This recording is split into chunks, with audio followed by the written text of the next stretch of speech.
ایک عورت عراق سے آئی، اس کی 5 یتیم بچیاں تھیں تو اسے ضرورت تھی وظیفے کی۔ اس نے آ کے پوچھا حضرت عمر بن عبدالعزیز کا گھر کہاں؟ تو لوگوں نے فرمایا وہ سامنے جو ٹاٹ اور بوریے کا پردہ لٹک رہا ہے وہ عمر بن عبدالعزیز کا گھر ہے۔ دروازے پہ دستک دی تو ایک عورت اندر برتن دھو رہی تھی۔ پوچھا السلام علیکم، امیر المومنین سے ملنا ہے۔ وہ کہنے لگی اس درخت کی چھاؤں میں بیٹھ جاؤ، ابھی تشریف لاتے ہیں۔ تھوڑی دیر گزری تو حضرت عمر بن عبدالعزیز آئے تو کنویں سے پانی نکال کے نا، سین میں کنواں تھا تو جو جگہ میں مٹی اڑ رہی تھی نا، گرد اڑ رہی تھی، ہوتا ہے نا عصر کے بعد لوگ پانی پھینکتے ہیں، وہاں پانی پھینکنے لگے، چھڑکاؤ کرنے لگے۔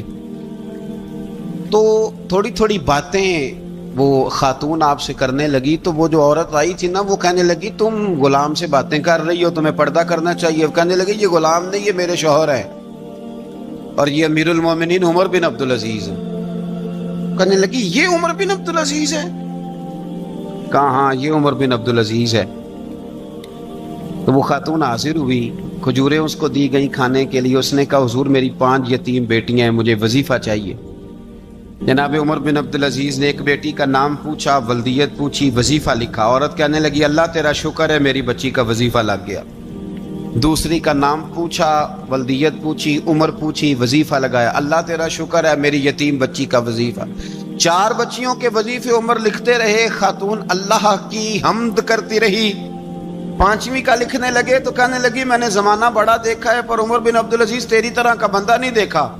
آپ فرمانے لگے اب میں 5ویں کا وظیفہ نہیں لکھتا، 4 کا وظیفہ جا کے گورنر سے منظور کرا لے اور 4 کو کہنا تھوڑا تھوڑا 5ویں کو بھی دے دے۔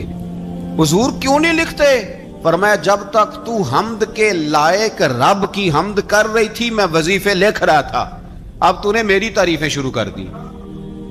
اپنی تعریف پر کیسے وظیفہ لکھوں؟ وہ تو حمد کے لائق ہے، اس کی حمد ہونی چاہیے، لیکن میں اپنی تعریف پر، اپنی خوشامد پر میں نہیں لکھتا۔ جا اللہ تعالیٰ تیری لیے بہتری کرے۔ وہ خاتون کہتی ہے میں وہاں سے آئی، مجھے مہینوں لگ گئے، سفر لمبا تھا، عراق پہنچی تو عراق کے گورنر کو جب میں نے وہ روکا دیا تو ان کی چیخیں نکل گئی، تڑپ کے روئے۔ میں نے کہا کیا ہوا؟ کہنے لگی بی بی جس نیک آدمی نے تجھے یہ لکھ کے دیا تھا نا، چند دن ہوئے ان کا انتقال ہو گیا۔ عمر بن عبدالعزیز پردہ فرما گئے۔ وہ خاتون پھر روئی، کہنے لگی یتیم بیٹیوں کا اب کیا بنے گا، اس رکے کا کیا بنے گا؟ تو آپ فرمانے لگے بی بی جب امیر عمر بن عبدالعزیز جیسا ہو تو گورنروں کو بھی اللہ کچھ توفیق دے ہی دیتا ہے۔ اگر انہوں نے تیرا وظیفہ زندگی میں لکھا تھا تو فکر نہ کر، جب تک میں زندہ رہوں گا وظیفہ پہنچتا رہے گا۔ آپ کے گورنر نے لکھا کہ حضرت صاحب گورنر ہاؤس کی عمارت کمزور ہو گئی ہے، نہیں بنا لوں؟ تو آپ فرمانے لگے تو عدل کا قلعہ کیوں نہیں بناتا، انصاف کی دیواریں کیوں نہیں کھڑی کرتا؟ فرمایا چھوڑ اینٹیں لگانا، عدل و انصاف کا قلعہ بنا۔ سب سے بڑی بات یہ تھی کہ بڑے پابند تھے صوم و صلات کے، دن کو تلاوت کرتے، رات کو عبادت کرتے، پنجگانہ نماز میں کھڑے ہوتے، اللہ کے خوف کی بات آتی تو چڑیا کی طرح پڑ پڑاتے، ڈرتے۔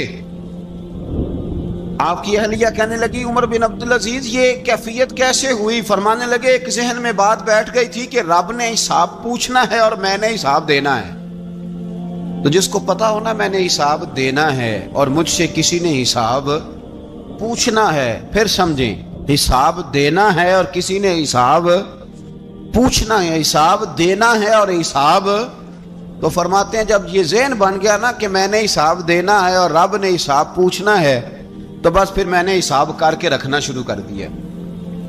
پھر میں نے کوشش کی ہے کہ حساب کروں کہ نا انصافی نہ ہو جائے، ظلم نہ ہو جائے۔ ایک آدمی بڑی دور سے چل کے آیا، عرض کی حضور آپ کے گورنر نے میرا مال چھین لیا ہے، واپس نہیں کرتا۔ تو حضرت عمر بن عبدالعزیز رحمۃ اللہ نے رکا لکھا، فرمایا میں نے تو تجھے نیک آدمی سمجھ کے گورنر بنایا تھا اور تو لوگوں کے مال نہیں واپس کرتا، فوراً واپس کر۔ اس کے نام جب خط لکھا تو آدمی خوش ہو گیا، تو آپ فرمانے لگے اب یہ بتا تیرا آنے جانے کا خرچہ کتنا ہوا؟ عرض کی حضور کیا مطلب؟ آپ فرمانے لگے ایک تجھ پہ ظلم ہو اور دوسرا تیرے اوپر اور خرچے ڈالے جائیں۔ دیکھیں نا، ایک آدمی کی زمین پہ قبضہ ہو، پھر وہ وکیل کرے، پھر وہ گواہ اکٹھے کرتا پھرے، پھر وہ مسائل میں الجھ جائے۔ جناب عمر بن عبدالعزیز نے ہمیں ایک سوچ عطا فرمائی، فرمایا ایک تیرے اوپر ظلم ہوا، ایک تجھے اتنی تکلیف ہوئی یہاں آنے کی، اور ایک تیرا خرچ ہوا، بتا کتنے پیسے؟ عرض کی حضور میرا تو لاکھوں کا مال آپ نے واپس کرا دیا ہے، اب چھوڑے خرچے کو۔ فرمایا نا بھائی، یہ میرے رسول کائنات کا دین ہے، اس میں ہم ہر شے کا حساب کر کے رکھیں گے۔ تیرا خرچ ہوا ہے، تیرا خرچہ ہوا ہے، تجھے آنا پڑا، تجھے جانا پڑا۔ اور دنیا کے منصفوں، فیصلے کرنے والوں، تھوڑا خیال تو کرو، کتنے لوگ ہیں جو رول گئے بیچارے رستوں میں کچہریوں کے، جو عدالتوں کے چکر لگا لگا کے تھک گئے، جن کی اولادیں تڑپ اٹھی، مکان بک گئے، انہوں نے اپنے حقوق کیا لینے تھے، ان کی تو باقی چیزیں بھی چلی گئیں۔ فرمایا خرچہ بتا کتنا ہوا؟ عرض کی حضور 60 دینار تقریباً۔ فرمایا اسے مال خزانہ سے 60 دینار بھی دو۔ پھر فرمایا میری جیب سے اسے 50 اور دو، تاکہ یہ آنے جانے میں مزید روٹی کھا سکے، گوشت کے ساتھ روٹی کھائے۔ اور پھر فرمایا معاف کر دینا، حکومت عمر بن عبدالعزیز کی تھی، پر تجھے بڑی تکلیف اٹھانی پڑی، اذیت اٹھانی پڑی۔ یارو اس رنگ میں اس شخص نے حکومت کی، اس انداز میں، اور سب سے بڑھ کر بنو امیہ میں سے تھے، لیکن میرے رسول پاک کی اولاد سے جو پیار، حضور کی نسل سے، کسی نے آپ کے سامنے کہہ دیا، امام جلال الدین سیوطی نے اس کو لکھا ہے، کسی نے عمر بن عبدالعزیز رضی اللہ تعالیٰ عنہ کے سامنے کہہ دیا یزید امیر المومنین تھا، مومنوں کا امیر تھا۔ فرمایا پکڑو اس بدذات کو، 20 کوڑے مارو، پکڑو اس نالائق کو، اسے 20 کوڑے مارو۔ یہ نبی پاک کے خاندان کے قاتل کو امیر المومنین کہتا ہے؟ یہ فتویٰ جناب عمر کا۔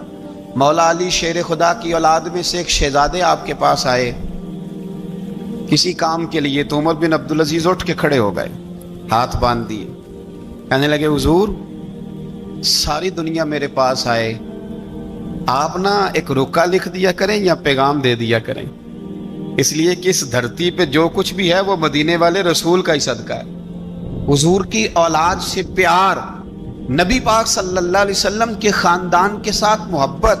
حضرت عمر بن عبدالعزیز نے فلاح عامہ کے کام کرائے، بڑے بڑے سرائے بنائے، لوگوں کے ٹھہرانے کا بندوبست کیا، وظائف دیے غریبوں کو، مساجد بنائی، مدارس بنائے۔ آپ کو مجدد کہا جاتا ہے، نئے سرے سے تجدید کی، علماء سے پیار کیا، صدقات و خیرات کا ایک ایسا ماحول دنیا کے اندر بنایا کہ لوگ کہتے ہیں کہ ہم زکوٰۃ دینے کے لیے بندہ تلاش کرتے تھے، پر جناب عمر بن عبدالعزیز کے زمانے میں کوئی زکوٰۃ لینے والا میسر نہیں آتا تھا۔ ایک شخص ملا تو لوگوں نے اس کو اتنی زکوٰۃ دی، اتنی زکوٰۃ دی، اتنی زکوٰۃ دی، لوگ خوشحال ہو گئے، اتنی زکوٰۃ دی کہ اگلے سال وہ خود زکوٰۃ دے رہا تھا۔ حضرت عمر بن عبدالعزیز نے ایسا ماحول بنا کے لوگوں کو دیا، اس طرح کی نوعیت آپ نے لوگوں کو دی کہ خوشحالی نظر آنے لگی۔ ذمیوں کے، غیر مسلموں کے حقوق کا بھی تحفظ فرمایا۔ 39 سال عمر پائی، صرف نمازیں بھی پڑھ گئے، صدقے بھی دے گئے، عبادتیں بھی کر گئے، 2.5 سال حکومت بھی کر گئے، اللہ رسول کو راضی بھی کر گئے۔ عمر پائی 39، پورے 40 نہیں، 39 سال عمر پائی، اتنا کچھ کر گئے۔ ہم تو بھی انتظار میں رہتے، ہم تو بھی انتظار میں۔ اٹھ فریدا ستیا تے داڑھی آ گیا ہی پور۔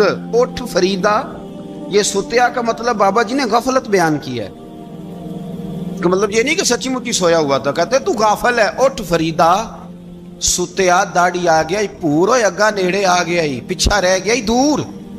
40 سال کی عمر میں آپ کو زہر دے دیا گیا، کچھ لوگوں کو برداشت نہیں نہ ہوا۔ ایک شخص آیا رکا لے کے، اس نے کہا حضور پچھلا خلیفہ میرے نام 20,000 دینار لکھ گیا ہے، پر وہ فوت ہو گیا ہے، تو آپ یہ رکا ہے، مجھے 20,000 دینار دے دیں۔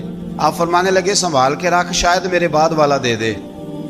رکا سنبھال کے رکھ، پر مجھ سے نہ امید رکھنا 20,000 دینار تو میں 20,000 گھر میں دوں گا اور 20,000 چولہے جلاؤں گا، میں ایک آدمی کو اتنا امیر کر دوں اور باقی لوگ دیکھتے رہے۔ آپ کو زہر دے دیا گیا، بیمار رہے، بچوں کو بلایا اور میں بیٹا میں جہنم سے ڈر گیا تھا، تمہارے لیے مال نہیں جمع کر سکا،